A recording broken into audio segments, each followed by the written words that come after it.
I was meeting with the CEO and chief revenue officer a couple of weeks ago, and they were expressing frustration around a selling challenge. That challenge, they had two divisions that would not cross-sell. They're not giving referrals and introductions.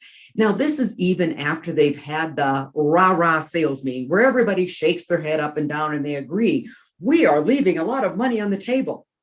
My response, I suspect your teams aren't cross-selling because they do not trust each other. Now, of course, eyebrows raised. Well, what do you mean? We hire people of integrity, trustworthy people. Well, I went on to explain. They don't trust their colleagues and they shouldn't because they haven't spent any time with their colleagues. So let's apply some common sense. If you don't really know your peer or your colleague, they can be a stranger or a semi-stranger, right?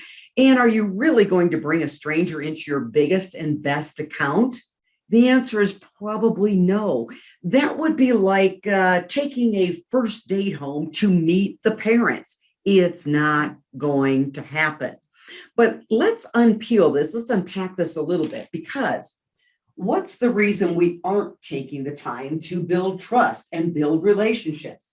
Well, often that is due to the lack of the EQ skill, delayed gratification. And that has been defined as the ability to put in the work to earn the reward.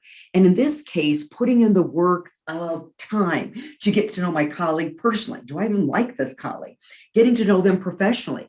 Does this person have expertise? Will they take care of my clients? Will they do what they say they're going to do? Because it's only when you apply delayed gratification, put in the time, you earn the reward of building relationship. That's when trust happens, and that's when introductions happen.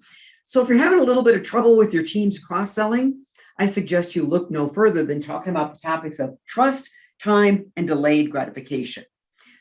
Thanks for joining me this week. I'm Colleen Stanley, President of Sales Leadership.